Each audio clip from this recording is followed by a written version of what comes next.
Salam sehat dan salam semangat buat kita semua. Saya tetap mengharapkan agar kalian semua tetap fokus dan tetap bersemangat untuk mengikuti semua pembelajaran daring yang kita lakukan. Pada pelajaran kita sebelumnya, kita telah mempelajari gaya Coulomb ataupun gaya listrik. Maka kesempatan kita kali ini, kita akan membahas mengenai medan listrik. Baiklah, kita akan segera memulai. Perhatikan dengan serius.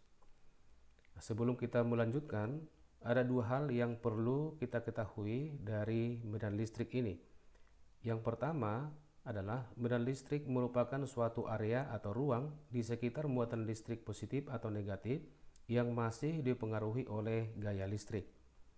Yang kedua, medan listrik merupakan besaran vektor karena memiliki nilai dan arah. Kemudian kita perhatikan bagaimana arah medan listrik pada suatu area atau suatu ruang.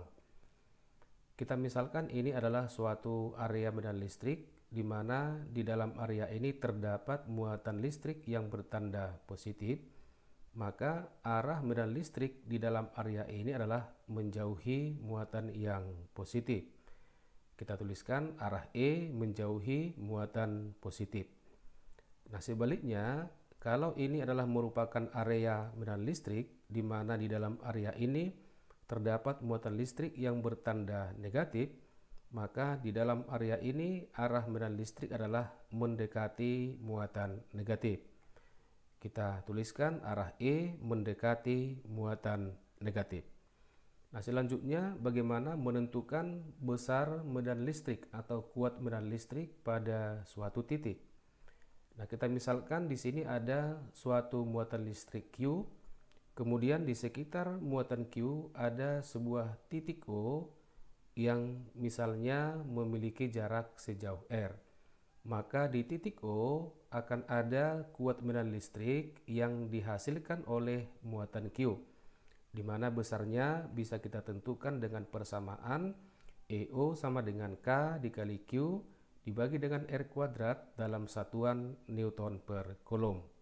Kemudian keterangan dari persamaan ini, Q adalah menyatakan muatan listrik dalam satuan Coulomb, kemudian R adalah jarak titik terhadap muatan dalam satuan meter, dan K tetapan Coulomb 9 kali 10 pangkat 9 Newton meter kuadrat per Coulomb kuadrat.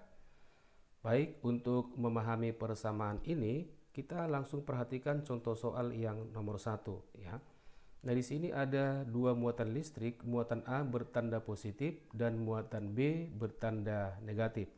Jika muatan A 20 mikrocoulomb, muatan B sama dengan negatif 40 mikrocoulomb, tentukanlah resultan dan arah resultan kuat medan listrik pada titik O.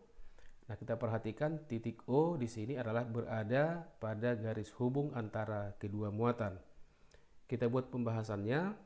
Nah, karena di sekitar titik O ada dua muatan, yaitu muatan A dan muatan B, maka di titik O kita harus melukiskan dua arah medan listrik yang dihasilkan oleh muatan A dan muatan B. Kita perhatikan muatan A adalah positif, maka di titik O arahnya adalah menjauhi muatan A. Berarti kita lukiskan arahnya adalah ke kanan seperti ini. Tetapi untuk muatan B yang bertanda negatif, maka pada titik O arah medan listriknya itu adalah mendekati muatan B. Arahnya seperti ini. Nah, kemudian kita menentukan terlebih dahulu nilai masing-masing medan listrik yang sudah kita lukiskan tadi.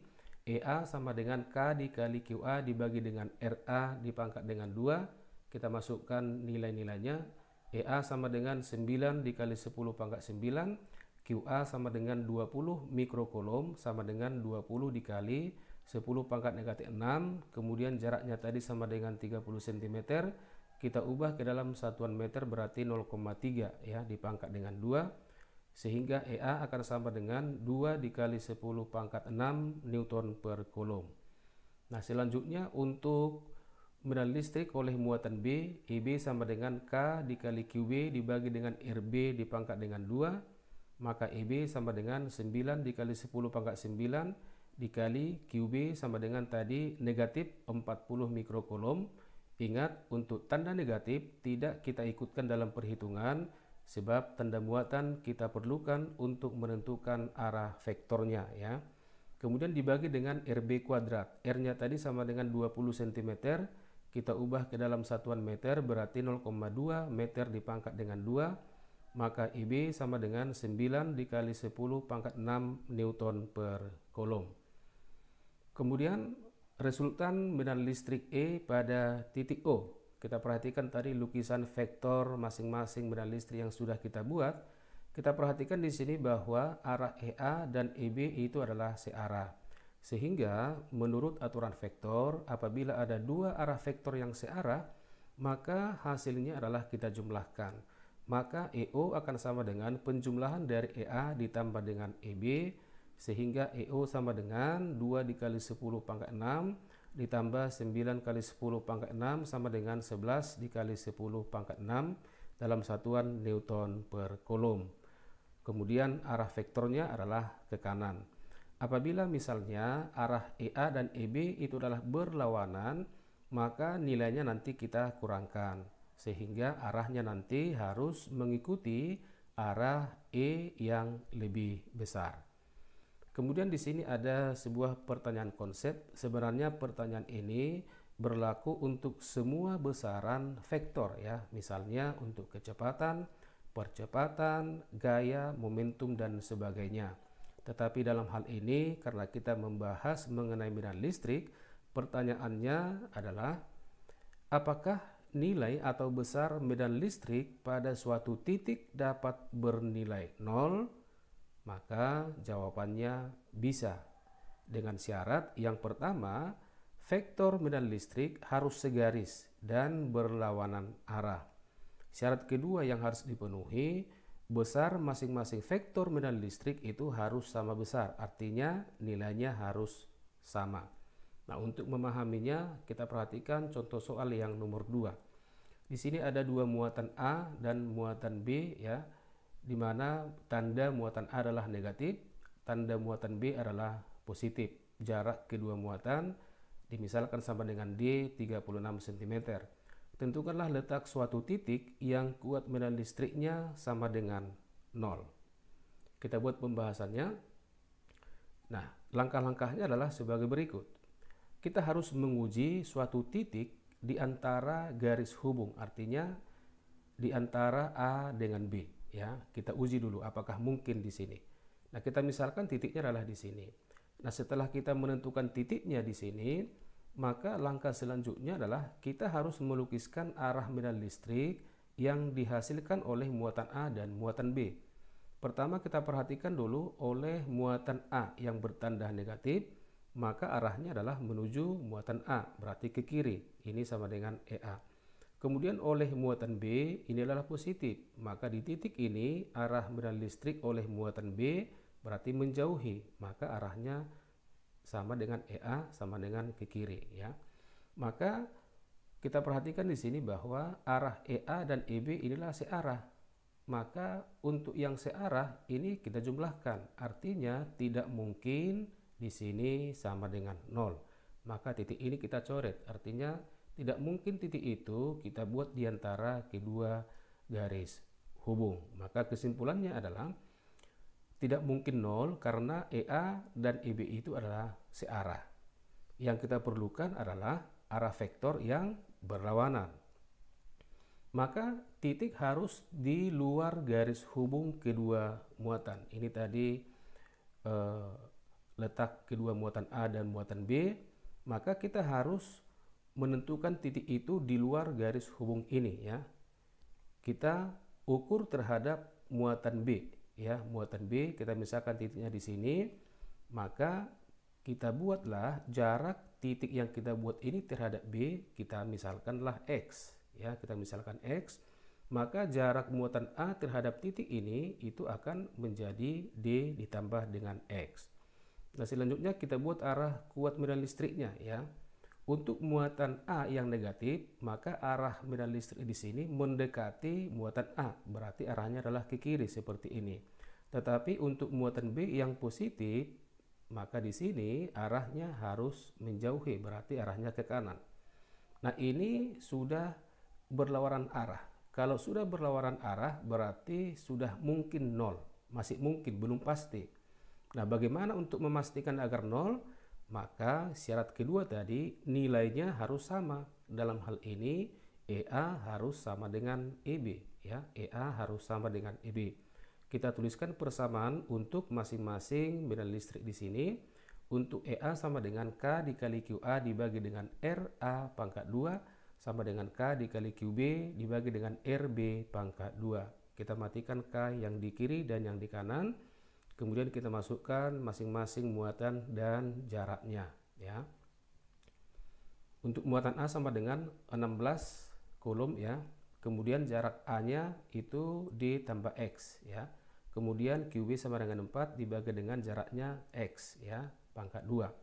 Maka langkah berikutnya adalah untuk menghilangkan pangkat 2 yang di bawah kedua ruas, yang di kiri dan di kanan, maka kedua ruas ini harus kita akarkan. Sehingga akar dari 16 itu adalah 4, akar 4 sama dengan 2, maka persamaannya menjadi 4 dibagi ditambah X sama dengan 2 per X, kita kali silang, ya. 4X sama dengan 2D ditambahkan dengan 2X, maka dari persamaan ini kita peroleh X ternyata sama dengan D, ya, sama dengan 36 cm. Sehingga kita tuliskan X sama dengan 36 cm di kanan muatan B, ya, di kanan muatan B. Atau bisa juga kita sebutkan, ya, X ini berada 72 cm di kanan muatan A. Kemudian kita perhatikan contoh soal yang nomor 3. Kita misalkan ada sebuah titik P, ya. Kemudian di sekitar titik P ini ada dua muatan. Misalnya muatan pertama adalah muatan A negatif 3 nanocoulomb. Kemudian ada muatan B sama dengan negatif 8 nanocoulomb. Dan jarak muatan A terhadap P itu kita misalkan 30 cm, terhadap muatan B itu adalah 40 cm, seperti ini. Nah, pertanyaannya, tentukanlah resultan kuat medan listrik pada titik P, ya. Pada titik P kita buat pembahasannya. Nah, ini tadi soalnya, ya.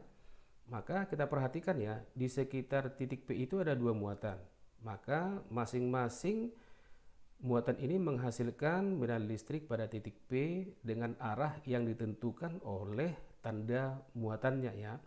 Pertama kita perhatikan untuk muatan A yang negatif. Maka arah medan listrik di titik P oleh muatan A berarti arahnya menuju muatan A. Ini EA. Kemudian untuk muatan B juga negatif, ya. Berarti arahnya juga mendekati muatan B seperti ini. Nah, kemudian kita tentukan masing-masing kuat medan listriknya. EA sama dengan K dikali QA dibagikan dengan RA pangkat 2. Maka EA sama dengan 9 dikali 10 pangkat 9 dikali muatan A sama dengan 3 nano, ya. 3 nano kita konversi ke dalam kolom. 3 kali 10 pangkat negatif 9 dibagikan dengan jaraknya adalah 30 cm, 0,3 meter dipangkat dengan 2. Maka EA sama dengan 300 Newton per kolom. Kemudian untuk EB sama dengan K dikali QB dibagi dengan RB kuadrat. Maka EB sama dengan 9 dikali 10 pangkat 9 dikali muatan B tadi sama dengan negatif 8, tetapi tanda negatif tidak kita ikutkan dalam perhitungan. Maka nilai EB dari persamaan ini akan sama dengan 450 Newton per kolom. Nah, kita sudah menentukan nilai EA dan EB. Nah, bagaimana kita menentukan resultan atau nilai kuat medan listrik pada titik B? Kita perhatikan, ya, bahwa vektor EA dan EB itu tidak segaris, ya, tidak segaris, maka tidak bisa kita jumlah atau kita kurangkan. Maka langkahnya adalah kita lakukan dengan aturan vektor. Nah, di sini arah EA dan EB itu adalah tegak lurus, ya. Maka kita proyeksikan terlebih dahulu. EA kita pindahkan, ya, dengan besar atau panjang dan arah yang sama seperti ini. Kemudian kita proyeksikan lagi vektor EB-nya seperti ini. Maka vektor resultan adalah kita tarik garis dari titik P sampai ke ujung ini. Ini sama dengan resultan atau nilai total kuat medan listrik yang dialami oleh titik P, oleh muatan A, dan oleh muatan B. Kemudian kita perhatikan di sini sudah terbentuk sebuah segitiga siku-siku ya. Yang ini juga merupakan EA. Ini EB, maka ini resultan sama dengan sisi miring Pitagoras. Maka untuk menentukan R itu persamaannya adalah rumus Pitagoras ya. Maka R akan sama dengan akar dari EA ya, EA yang ini pangkat 2 ditambah dengan EB dipangkat dengan 2. EA dan EB sudah kita peroleh tadi, kita masukkan nilai-nilainya. R akan sama dengan akar dari 300 kuadrat tambah 450 dipangkat dengan 2, maka hasilnya akan sama dengan 150 akar 13 Newton per Coulomb. Ini kalau sudutnya adalah 90 derajat ya, kalau sudutnya 90 derajat. Bagaimana kalau sudutnya tidak 90 derajat, atau kita sebutkanlah apabila sudut theta, artinya theta ini adalah sudut yang dibentuk oleh dua vektor ya, dua vektor. Dalam hal ini EA dan EB itu 90 ya. Antara EA dan EB lancip atau lebih kecil daripada 90 atau tumpul lebih besar daripada 90, maka resultan atau nilai total medan listrik pada titik P ditentukan dengan rumus kosinus. Seperti apa rumus kosinusnya? Ini sudah pernah kita perhatikan bentuknya ya.